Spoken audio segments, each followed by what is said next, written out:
할렐루야, 할렐루야. 요즘 교회마다 이런 얘기가 있어요. 원불교인들이 참 많아서 걱정이다. 원불교 아시죠? 불교의 한 종파인데 이렇게 그 마크가 동그라미로 돼 있고 그런 어떤 그 하나의 불교의 좀 현대화된 하나의 종파를 이제 원불교라고 그러는데 이제 그거 얘기하는 게 아니고 원불교인이라는 게 뭐냐면 원망과 불평이 많은 교회인이라는 거죠. 제가 이 말씀을 드리는 거는 민수기에 있는 말씀을 쭉 묵상을 하면서 원망하는 그 백성들을 바라보면서 바로 저들이 원불교인이구나 이런 생각을 해보게 됩니다. 그러면서 동시에 우리가 원불교인이 아니라 우리는 체리일 제일 감리교인이다. 그래서 원불교인이 아니라 감리교인이 돼야 되겠다. 이게 뭐냐? 감사하면서 이로움을 이루어가는, 하나님의 은혜를 감사하며 하나님 나라를 세우는데 이롭게 되는 그러한 교인, 이게 감리교인이.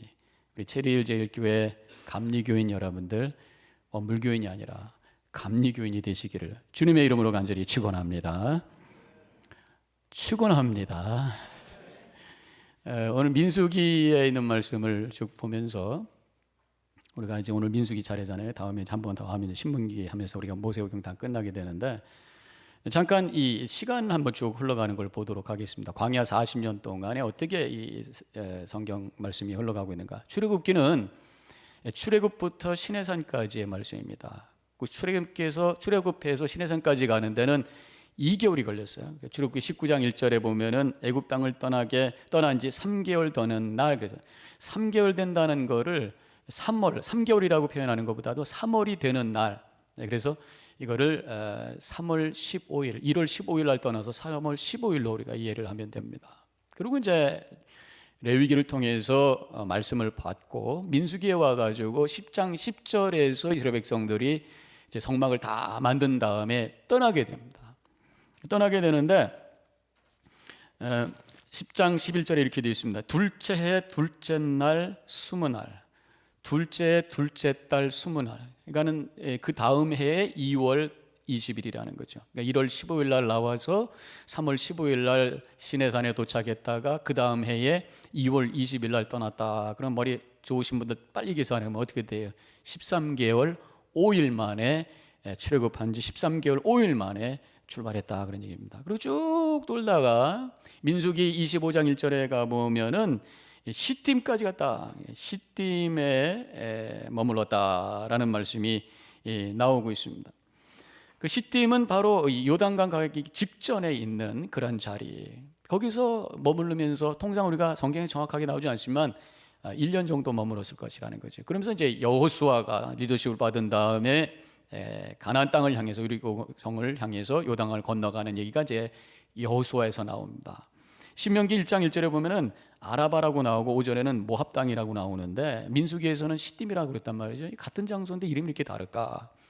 아라바라고 하는 큰 광야의 한 부분인 모압 평야가 있는데 거기에 시딤이라는 곳을 중심으로 있었다는 얘기입니다. 그러면서 1년 동안 있으면서 땅을, 그 주변에 있는 땅을 정복하고 그 땅을 레위 족속들에게 나누어 주고 하는 그런 얘기가 나오죠. 그리고 나서 신명기 1장 3절에 보면은 40째 11째 달 첫날, 40째 해 11째 달 첫날, 즉 40년이 되는 해 11월 1일이라는 거죠. 그때 하나님께서 모세를 통해서 말씀하셨다라는 그런 말씀입니다. 바로 들어가기 3개월 전에 하나님 말씀 주셔서 3개월 동안 말씀 받고 그리고 이제 여호수아가 리더십을 테이크한 다음에 그 다음에 들어갔다는 얘기죠. 그래서 복잡한 얘기했습니다만은 전체적으로 이렇게 시간을 나눠보면은 시내산까지 1년 걸렸다고 보고요. 그 다음에 시딤에서 1년 있었고 그 나머지 그 광야 생활은 38년이 되는 거죠. 그래서 민수기 10장에서 25장까지의 쭉 여러 얘기가 나오는데 광야 생활 38년에 대한 얘기다. 이렇게 여러분들이 이해를 하면 되겠습니다. 월요일부터 여러분들이 아마 10장부터 시작이 되죠. 그렇게 되면서 그 38년의 과정에 대한 말씀을 듣겠습니다. 읽겠습니다. 근데 그 모든 과정의 특징을 한 단어로 픽업을 한다 그러면 바로 원망이죠. 이스라엘 백성들이 원망하는 얘기가 나옵니다. 우리 갖고 있는 개역 성경에는, 개역 개정판에는 원망이라는 표현이 나옵니다만은 다른 성경 뭐 새 번역이라든가 또 공동 번역이라든가 이런 번역에는 불평이라고 나와요. 원망과 불평 같은 뜻이죠. 근데 원망은 좀 더 뭔가 좀 진한 것 같고 불평은 좀 더 제너럴한 것 같고 뭐 그런 차이입니다만은, 아무튼 원망과 불평하면서 따라가고 있는 이스라엘 백성들, 이것이 38년의 광야 여정의 특징이다, 이렇게 할 수 있습니다. 이 광야의 여정을 바라보면서 우리 자신을 보게 되죠. 우리가 이 세상 살면서 얼마나 원망하고 얼마나 불평하면서 우리가 살고 있는가, 이런 생각을 하면서 오늘 말씀을 통해서 그럼 왜 원망과 불평이 우리 가운데 있는가라고 하는 것을 이 본문을 통해서 우리가 찾아보고 그것을 통해서 우리가 교훈을 받는 그러한 말씀을 제가 드리기 원합니다. 첫 번째로는 왜 이렇게 원망과 불평을 하느냐? 다른 사람을 향해서 원망하는 그 이유가 그 사람의 개인의 삶을 존중하지 않았기 때문이라고 하는 것입니다. 12장에 보면은 모세가 이 가족들과 함께 컨플릭이 생깁니다. 모세의 누나와 형님이 나오죠. 미리암과 아론입니다. 미리암과 아론이 모세를 막 원망하죠. 막 비방합니다. 그 이유는 뭐냐면 구스 여인과 결혼했다는 거예요. 12장 1절에 이런 말씀이 나와요. 모세가 구스 여자를 취하였더니 그 구스 여자를 취하였으므로 미리암과 아론이 모세를 비방하니라. 이 두 사람이 같이 했다고 나와 있지만 나중에 벌 받는 거 보면 미리암이 나병이 생기죠. 그런 면에서 보면은 미리암이 주도적으로 모세를 비방했다라고 하는 것을 알 수가 있습니다. 근데 왜 비방했는가? 구스 여인하고 결혼한 게 뭐가 문제예요? 그것은 아마도 출애굽기 34장에서 하나님이 주신 말씀을 가지고 비방했을 거예요. 출애굽기 34장에 아들들을 이방인의 딸과 결혼하게 하지 말라, 그렇게 말씀을 하셨습니다. 그러니까 이방인하고 왜 결혼했나? 근데 사실은 모세를 이해해 주려고 하는, 그 개인의 삶을 충분히 이해해 주려고 하는 자세를 가지고 생각을 했으면 이렇게 불평하지 않았을 것 같아요.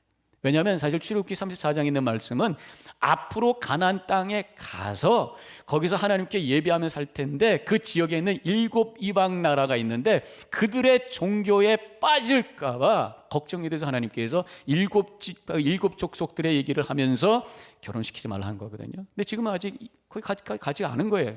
그리고 지금 광야에 있는 것이고, 더 나가서 이 모세가 처음에 결혼했던 그 십보라가 이미 미디안 여자입니다.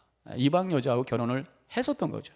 그런데 성경에 정확하게 나오지 않지만 성경학자들이 성경 쭉 문맥을 통해 가지고 이 십보라와 헤어졌던지 아니면 십보라가 죽었던지, 지금 모세는 혼자라는 거예요. 지금 모세가 40년 동안 미디안에 있으면서 이 십보라를 만나서 결혼 생활을 하다가 하나님의 부르심을 받죠. 그래가지고 애굽으로 갈 때 식구들을 데리고 가지 않습니다. 혼자 갑니다. 그래가지고 애굽에서 이스라엘 백성들을 끌고 나와서 시내산 바로 가기 직전에 이드로 장인이 그 딸과 그 손자 손녀, 즉 모세의 부인과 아들을 데리고 오는 얘기가 나와요. 그러면서 거기서 만나서 서로 반갑게 서로 대화하고 이드로가 또 이렇게 하면 좋겠다 제안도 하고 뭐 이런 얘기가 나옵니다. 그 다음에 부인 얘기가 싹 빠집니다. 그래서 아마도 부인이 죽었던지 십보라가 죽었던지 떠났던지, 그래서 싱글로 있었을 것이다, 그런 추측을 하죠. 그런 문맥으로 보면은 미리암 누이가 그래도 이 모세를 이해했다면, 이 엄청난 일, 200만이나 되는 많은 사람들을 이끌고 나가는 지도자로서 얼마나 스트레스가 많고 얼마나 힘들고 얼마나 여러 가지로 그 막중한 책임이 있었을 텐데 그것을 혼자서 외롭게 감당하고 있는 그 동생의 입장을 조금이라도, 그의 개인적인 삶을 조금이라도 존중했다면 이렇게 함부로 비방하지 않았을 것 같아요. 오히려 구스 여인이 생겼다, 부인하고 또 부인을 맞아서 결혼했다 그러면 잘 됐다고 축복해 줄 텐데 왜 그랬을까? 모세의 개인적인 삶보다는 미리암 자기 입장에서 동생이 뭔가 불편했던 것 같아요. 좀 미리암에 대한 생각을 한번 해보면요, 미리암은 누이입니다. 모세가 태어났을 때 이미 좀 어느 정도 커 있던 누이니까 나이 차이가 많아요. 왜냐하면 모세가 그때 이제 강물에다가 그 부모님이 그 베스킷에서 띄어 보내잖아요. 그때 미리암이 쫓아갑니다. 누가 우리 동생을 데리고 가나. 그래가지고 바로의 궁전에 들어가서 알게 되고 유모하고 연결시키게 되고, 그러면서 어떤 역할을 하면서 제 생각에는 이 모세를 바라볼 때 동생이라기보다는 아들 같은 마음이 있었을 것 같아요. 그리고 혼자 있었기 때문에 얼마나 옆에서 많이 챙겨줬겠어요. 그러다가 이 구수여인이 딱 생기니까 일종의 뭐 고부간의 갈등이라고 할까요? 어떤 면에서 보면은 모세가 그 결혼하는 과정 속에 누이하고 어떤 의논을 잘 안 했는지도 모르겠고, 그래서 아무튼 불편한 마음을 가지고 막 비방하는 그런 상황이 되지 않았을까, 이런 생각이 듭니다. 조금이라도 모세의 개인적인 삶을 좀 이해했더라면. 사람들이 다 그렇지 않아요? 뚜껑 열어보면 다 외롭고 힘들고 뭔가 문제를 갖고 씨름하고 있는 것이 우리 인생인데, 그 인생 한 사람 한 사람의 개인적인 삶이 정말 힘들고 어려움이 있고 도전이 있다라고 하는 것을 조금이라도 이해해 준다면 우리 함부로 그 사람에 대해서 비방할 수 없죠. 위에서 기도해 주고 내 생각과 내 마음에 들지 않는다고 하더라도 그 인생을 위해서 오히려 기도해 주고 그 인생을 위해서 오히려 위로할 수 있는 그런 마음이 생기는 거잖아요.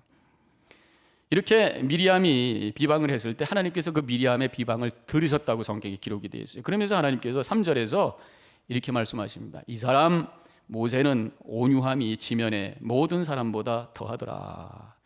모세를 두둔합니다. 그래서 저는 이 모세를 두둔한다는 차원을 뛰어넘어서 우리에게 하나님께서 메시지를 주시는 거예요. 그렇게 한 사람에 대한 개인적인 삶을 존중하면서 그 사람의 가지고 있는 장점을 찾아본다면 거기서 얼마든지 이해하고 얼마든지 위로해 줄 수 있는 그런 것들이 있다고 하는 것을 좀 이해해라. 그냥 무조건 비방하고 무조건 비난하지 말고 삶을 좀 존중해 줘라, 좀 이해해 줘라, 장점을 좀 찾아서 칭찬하는 마음을 좀 가져라. 그때 불평과 비방의 마음이 사라질 것이다. 우리에게 그러한 교훈을 주시기 위한 말씀이 아니었겠는가, 그렇게 이 말씀을 받아봅니다. 두 번째로 왜 이렇게 원망과 불평이 있었는가? 부정적인 마음이 있었기 때문이죠. 백성들이 13장 14장에 보면은 이스라엘 백성들이 바란 광야로 들어가게 됩니다. 나중에 보면 가데스 바네아라고도 돼 있고, 이 바란 광야로 들어갔을 때에 이제 가나안 땅이 바로 가까워요. 그러니까 가나안 땅을 들어갈까 말까 결정을 해야 되는데 정탐꾼을 12명을 보냅니다. 각 지파에서 한 사람씩 나와가지고 12명이 가죠. 그래서 40일 동안 정탐을 한 다음에 돌아와서 보고를 합니다. 보고를 하는데 먼저는 제일 처음에는 팩트만 보고해요. 갔더니 두 가지로 얘기합니다. 젖과 꿀인데 제안을 할 때는 12명이 두 패로 갈릅니다. 갈렙과 여호수아, 그렇지만 가서 땅을 취합시다. 우리가 능히 이길 수가 있습니다. 긍정적으로 얘기를 하죠. 근데 다른 10사람은 그들이 우리보다 강합니다. 우리가 메뚜기 같아요. 무슨 말씀을, 이거 틀렸습니다. 부정적인 얘기를 합니다. 그때의 다른 백성들은 바로 10명이 얘기했던 이 부정적인 얘기를 선택하게 되고, 그래서 다 같이 부정적인 생각을 갖게 되면서 원망과 불평이 시작이 됐다는 거예요. 14장 2절에, 민수기 14장 2절에 이스라엘 자손이 다 모세와 아론을 원망하고 온 회중이 그에게 이르되 우리가 애굽 땅에서 죽었거나 이 광야에서 죽었으면 좋았을 것을, 그런데 이거 큰일 났다 그러면서 원망하고 불평하는 얘기 막 하고. 인생이라는 건 선택이잖아요. 선택할 것은 항상 우리에게 주어져 있습니다. 긍정적인 게 있고 부정적인 게 있고 밝은 게 있고 어두운 게 있고. 그런데 자꾸만 우리 마음속에는 이게 부정적으로 흘려가라고 하는 마음이 있더라는 거예요. 왜 그럴까? 저는 그것이 무엇보다도 먼저 인간의 죄성으로부터 나온 거라고 그렇게 생각을 해봅니다. 인간의 죄성이라는 게 뭐냐? 가만히 있어도 누가 가르쳐주지 않아도 자꾸만 부정적으로 생각하고 안 될 것 같고 틀린 것 찾고 잘못된 것 찾고 부족한 것 찾고, 이 마음이 우리 속에 아예 바탕으로 깔려 있는 게 이 죄성이라는 거예요. 아담과 하와가 하나님께서 먹지 말라고 하는 그 선악을 알게 하는 나무의 열매를 따먹고 나서 금방 했던 게 뭡니까? 블레이밍. 아담이 하와를 향해서 저 사람 때문입니다. 블레이밍. 하와는 뱀을 향해서 저 뱀 때문입니다. 다른 사람 원망하고 다른 사람 블레임하고 그리고 불평하는 그 마음, 이것을 보게 되면 이 죄성이라는 거예요. 그렇기 때문에 하나님께서 우리에게 믿음을 주시고, 그렇기 때문에 하나님께서 말씀을 주셔서 우리로 하여금 훈련받고 성숙한 그런 인격과 믿음을 가지고 이해해주고 긍정해주는 삶을 살라고 우리에게 얼마나 말씀하셨어요. 그래야 거기가 다시 에덴 동산이 된다, 그런 말씀이에요. 그런가 하면 우리가 자꾸만 논리적으로 생각하다 보면은 부정적으로 가게 돼 있어요. 지금 상황이 어떻습니까? 논리적으로 생각하면은 부정적으로 가게 돼 있어요. 왜? 2명은 가자 그러고 10명은 틀렸다고 그러고, 그러면 10명 얘기가 더 맥센스가 되는 거 아니까, 숫자로 계산해 봐도. 이런 식으로 논리적으로 생각하면은 자꾸만 비판적이 되고 부정적이 돼요. 그런데다가 우리 마음속에 어떤 마음이 있는가 하면 비판 의식이 지성의 하나의 증거다라고 생각해요. 똑똑한 사람은 뭔가 비판의식이 갖게 되고, 그래서 뭔가 잘못된 것을 찾아내면서 그런 얘기를 해줘야 그것이 발전이 된다. 물론 뭐 틀린 얘기는 아닙니다. 그런데 적어도 우리의 신앙의 공동체 안에서는, 인간 관계 속에서는 그 비판의식 플러스에서 뭔가 하나가 거기를 더 채워줘야 돼요. 그게 뭐냐? 바로 덕, 또 영적으로는 영성, 이런 것들이 거기에 들어갈 때에 그 비판의식이 지혜롭게 표현되고 지혜롭게 사용되면서 공동체가 건강하게 세워지는데 거기에 컨트리뷰트 할 수 있는 거예요. 그렇지 않고 그냥 비판, 부정적인 것, 불평만 하게 되면 결국은 거기서 문제가 생기고 그 공동체가 파괴가 되고 관계가 깨지는 아픔을 체험하게 되더라는 것입니다. 결국은 전 그렇게 믿습니다. 이 모든 부정적인 것이 불신 때문이구나. 하나님의 약속을 믿었으면 되는데, 지금 이스라엘 백성들의 상황은 어떻습니까? 이스라엘 백성들이 지금 출애굽한 거는 가나안 땅에 대한 하나님의 약속을 믿었기 때문에 나온 거 아니겠어요? 젖과 꿀이 흐르는 땅을 처음부터 하나님께서 주시겠다고 약속하신, 아브라함으로부터 주시겠다고 약속하신 그 약속의 땅을 지금 이스라엘 백성들에게 주시겠다고 하는, 그걸 믿고 나온 사람들이라면 약속의 말씀을 붙들고 이거 하나님이 주셨다 긍정하면서 나가야 되는데 잊어버린 거예요. 약속을 잊어버린 거예요. 약속이 중요하지 않아요. 그게 바로 불신입니다.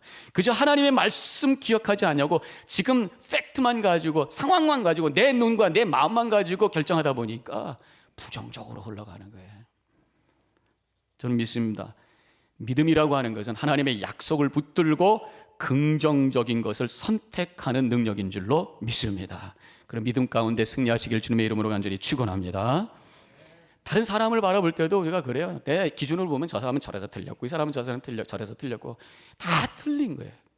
그런데 우리가 믿음의 눈으로 바라보면은 하나님의, 저 사람도 하나님의 피조물이지, 저 사람도 예수님께서 십자가에서 달려 돌아가신 귀한 존재지. 믿음의 눈으로 그를 바라볼 때에 이해하게 되고 인정해 주게 되고 긍정적으로 보게 되고 거기에 장점을 찾아내면서 마음을 열고 다가갈 수가 있다라고 하는 것입니다. 세 번째로, 이제 왜 이스라엘 백성들이 또 이렇게 불평과 원망의 얘기가 나왔는가 보니까 영적 권위를 무시를 했어요. 그게 16장과 7장에 나오는 얘기입니다. 16장에 들어가 보면 어떤 얘기가 나오냐면 고라라는 사람이 하나 나옵니다. 고라는 모세와 사촌관계가 되는 사람이죠. 근데 그 사람이 자기 친구한 세 사람과 이렇게 해서 선동을 막 해가지고 250명이나 되는 그러한 지휘관들이 반기를 듭니다. 우리 새로운 사람 뽑아야 됩니다. 그리고 다시 애굽으로 돌아가야 됩니다. 그러면서 막 웅상웅상하는 거예요. 그러면서 그들이 하는 얘기가 뭐냐면 모세에게 3절에 모세와 아론에게 한 말이죠. 너희가 어찌하여 여호와의 총회 위에 스스로 높이느냐? 왜 너희들이 스스로 마음대로 하느냐? 그런 얘기란 말이죠. 그 얘기 뭐예요? 스스로 높이느냐? 하나님께서 주신 영적인 권위를 가지고 지금 리더십을 발휘하고 있는데 왜 스스로, 네 스스로가 만든 힘 가지고 네가 스스로 마음대로 하느냐? 그러면서 영적 권위를 지금 무시하는 표현이라고 할 수 있습니다. 그때 하나님께서 진노하십니다. 지진이 나서 네 사람이 그걸로 들어가 버리고 그 다음에 향로에서 불이 나와가지고 250명이 다 죽는 얘기가 나옵니다. 그러면 백성들이 깜짝 놀라요. 하나님, 우리가 잘못됐습니다. 우리를 용서하여 주옵소서. 회개 운동이 나야 되는데 한술 더 떠요. 너희들 때문에 우리 백성들이 죽었다 하면서 모세와 아론을 향해서 더 불평하는 얘기가 이어지고 있는 것을 보게 됩니다. 그때 하나님께서 12지파의 리더들의 지팡이를 다 가져오라고 합니다. 그리고 아론의 지팡이도 가져오라고 해가지고 그것을 성막 성소 안에 있는 법궤 앞에다 두게.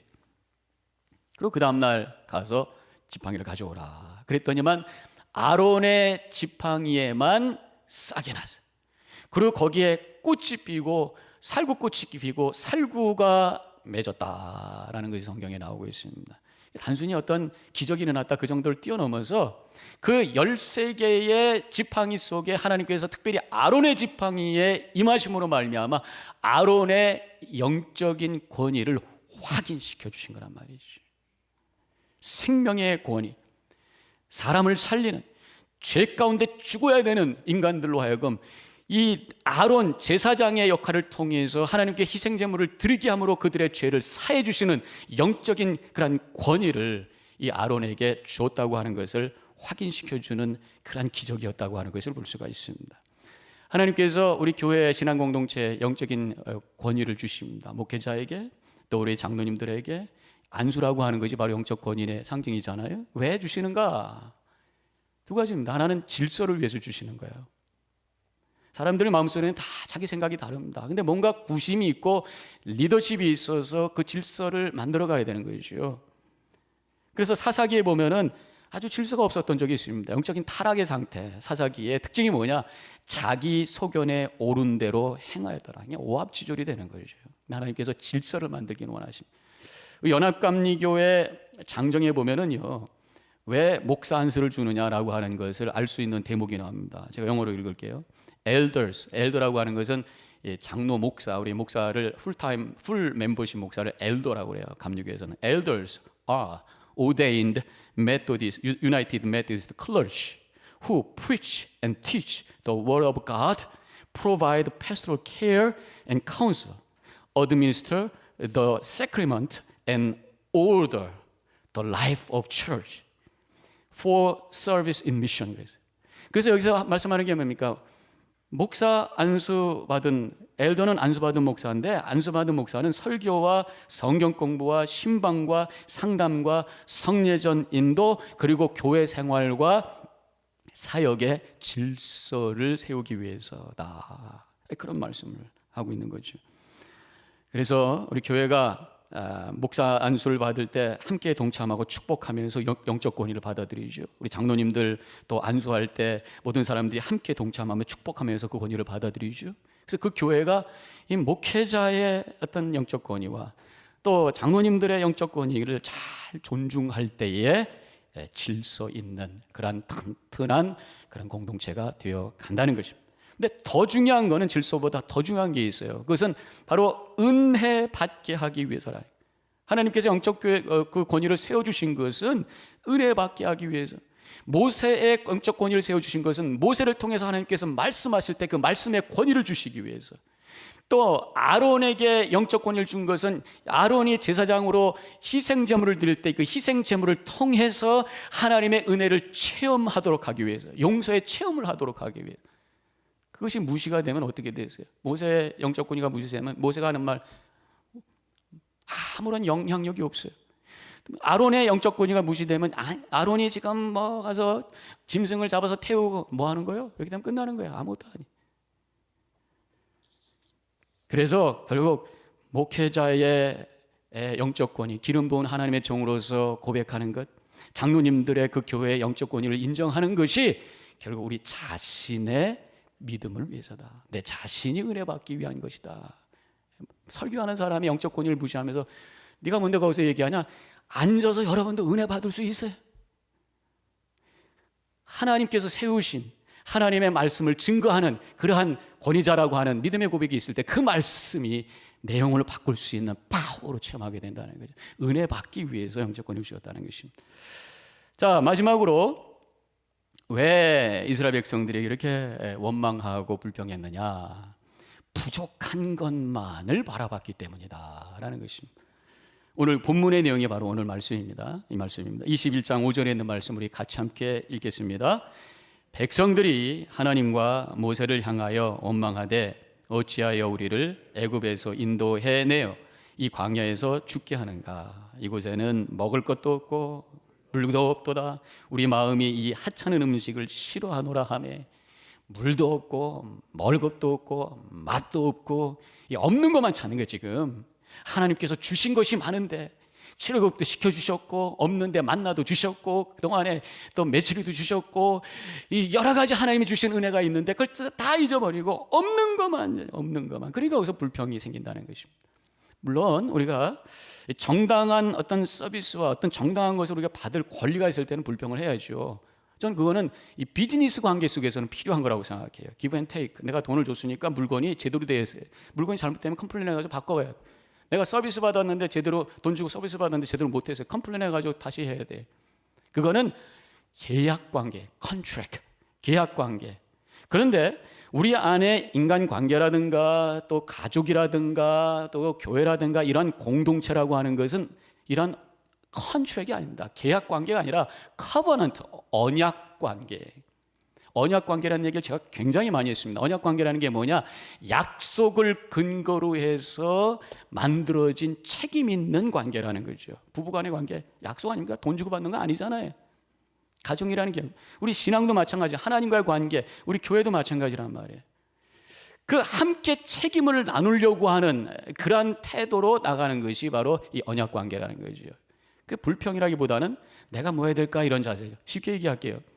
이제 집에서 생기는 그런 종종 그런 문제입니다만은 이제 부인이 집에 있었고 남편은 나가서 일하고 들어왔단 말이죠. 남편이 딱 들어왔는데 집안이 막 지저분한 거예요. 남편이 들어오자마자 아이 뭐 한 거야 하루 종일 집도 안 치우고 집에서 그냥 놀기만 해서 잠만 자서 이게 뭐야 그래서 막 컴플레인하는 그런 남편이 있었다고 생각을 해요. 불평하면서 들어와요. 요즘에는 뭐 그러다가 뭐 제대로 국물도 안 남지만 그러면 부인이 아유 잘못했어요. 요새 어때 누가 그럽니까? 여보 뭐 내가 뭐 집에서 놀기만 한 줄 알아? 막 하면서 막 얘기하면 서로 싸우겠죠. 그게 아니죠. 이 가정, 이 언약의 관계 속에 있는 공동체인 가정은 딱 들어와서 지저분하면 남편이 어떻게 해야 돼요? 대충 가져다가 자기가 치우는 거예요. 치우는 거예요. 교회도 마찬가지입니다. 지나가는데 막 휴지가 굴러가는 거예요. 아니 교회가 왜 이렇게 지저분해? 불평하는 게 아닙니다. 자기가 가서 휴지 주워서 쓰레기통에 집어 넣는 거란 말이에요. 교회가 여러 가지 어려움과 부족함이 있을 수가 있습니다. 왜 이렇게 교회가 부족한 거야? 말하기 전에 내가 그럼 이 부족함을 위해서 뭘 할 수 있을까라는 질문하는 것이 바로 교회 공동체, 커버넌트, 언약 관계를 세워가는 그러한 건강한 모습이라고 하는 것입니다. 이스라엘 백성들은 다시 이스라엘 백성들 얘기 돌아가면은 사실은 감사해야죠. 물론 지금 광야에 있기 때문에 부족한 게 많습니다. 광야에서 어떻게 만족을 찾을 수가 있어요? 그렇지만 이미 출애굽할 때 하나님께서 종살이 해서 풀어주셨고 앞으로 하나님께서 가나안 땅을 주겠다고 약속을 바라보면서 그 도상에 있기 때문에 인내하면서 감내하면서 어떻게 하면 빨리 가나안 땅을 향해서 갈 수 있을까 서로 협력하면서 가는 것이 옳지 지금 부족하다고 그걸 불평하는 것이 얼마나 어리석냐 그런 얘기입니다. 그것은 하나님이 주신 것 또 주실 것에 대한 믿음의 고백보다는 지금 없는 것 부족한 것에만 초점을 맞췄기 때문이라는 것이죠. 이때 하나님께서 진노하십니다. 그래서 불뱀을 보내주시죠. 오늘 본문독한 말씀에 보면 그때 모세가 하나님께 통곡을 하면서 기도합니다. 그때 하나님께서 21장 8절에 이렇게 말씀하시죠. 다 같이 함께 읽겠습니다. 여호와께서 모세에게 이르시되 불뱀을 만들어 장대 위에 매달아라. 물린 자마다 그것을 보면 살리라. 얼마나 감사한지. 하나님의 은혜를 잊어버리고 없는 것만 생각하면서 불평하면서 살아나가는 이스라엘 백성을 보면서 그래도 여전히 하나님께서 기다려주시고 또 살 수 있는 기회를 주시면서 은혜로 인도하시는 변치 않는 언약을 변치 아니하시는 여전히 이스라엘 백성의 그런 은혜로우신 하나님으로 인도하시는 주님의 모습을 우리가 보게 됩니다. 예수님께서 바로 이것을 인용하셨어요. 예수님께서 요한복음 3장 14절에서 이렇게 인용하셨습니다. 이것도 같이 함께 읽겠습니다. 모세가 광야에서 뱀을 든 것 같이 인자도 들려야 하리니.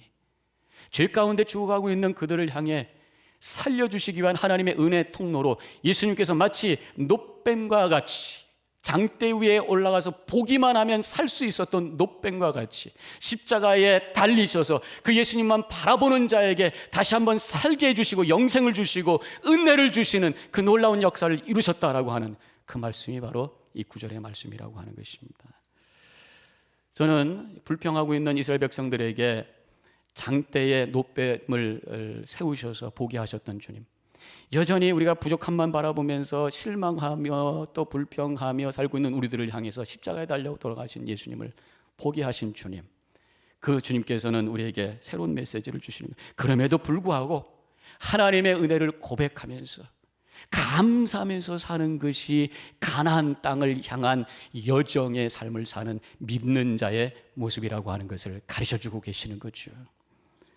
그래서 우리 체리일제일교회 성도님들은 아까도 말씀드렸던 것처럼 바로 원불교인이 아닌 감리교인이 되시기를 주님의 이름으로 간절히 축원합니다. 감사하면서 하나님의 은혜를 찾아 감사하면서 앞으로 이루어질 가나안 땅을 바라보면서 어떻게 하면 하나님 나라를 세우는데 내가 이롭게 될 수 있을까라고 하는 것을 고백하며 살아갈 때에 하나님께서 우리를 통해서 영광 받으시고 우리에게 큰 은혜가 되는 복된 삶을 살게 될 줄 믿으시기를 주님의 이름으로 간절히 축원합니다. 기도하십시다. 오늘 말씀을 잠깐 다시 묵상하면서 우리 자신을 되돌아보는 시간을 갖겠습니다. 원망하는 이스라엘 백성들, 행여나 그 모습이 우리의 모습은 아닌가 한번 되돌아보시고 오늘 주신 말씀을 통해서 내가 하나님의 은혜를 감사하고 십자가를 바라보며 그럼에도 불구하고 여전히 나에게 쏟아 부어주시는 주님의 은혜를 고백하면서 앞으로 다가올 하나님의 나라 천국을 향해서 나아가는 신앙의 삶이 되겠습니다. 결단하는 시간이 되시기를 바랍니다.